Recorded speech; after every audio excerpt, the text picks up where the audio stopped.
Zodiac Cross and Circle. The JON BENET-RAMSEY ransom note is signed by the cross. Victory SBTC. It meant victory, which is a Christian phrase, signed by the cross, the Zodiac Cross and Circle. That was the first clue that Edward may have killed JON BENET. But that wasn't enough. I went out and spoke to Ed's family in 2010 and found out that he, in fact, had been hiding out in 1996 in Brighton, Colorado, when JON BENET was killed. And Edward was never around on Christmas or Easter because he was a Satanist. His family were Christian, but he was not around on Christian holidays. And so once I had that more information, it was the ransom note. It's a 3-page puzzle, and it's basically Edward's life, tying it to the Zodiac Killer, tying it to his book. He actually mentions the word attaché in the JON BENET ransom note. The criminal, he's holding it in his hand as the good guy. When he speaks of JON BENET and the two people watching over her in the ransom note, he's the two people. He's the good guy and he's the bad guy, and they're both on the front of his book. That whole ransom note was a complete parable of Edward's life, and when I broke it down, as I do in the book, you'll see it.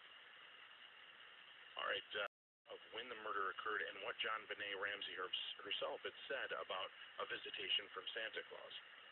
Yeah, and that's very important because she had told a friend 3 days before her death that she was getting a special visit from Santa Claus on Christmas Day, and the friend's mother overheard that and straightened out JON BENET and said, "Oh no, Santa comes on Christmas Eve."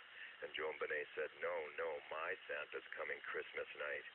And when you go back to Ed Edwards in the West Memphis 3 Paradise Lost video that he's standing behind those little kids' victims, he is portraying Santa Claus in that video, and that's exactly who he was when he killed JON BENET.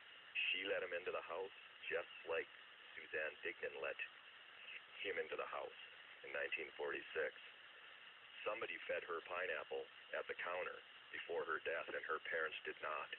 And that has always been a problem with police. They couldn't figure out who had.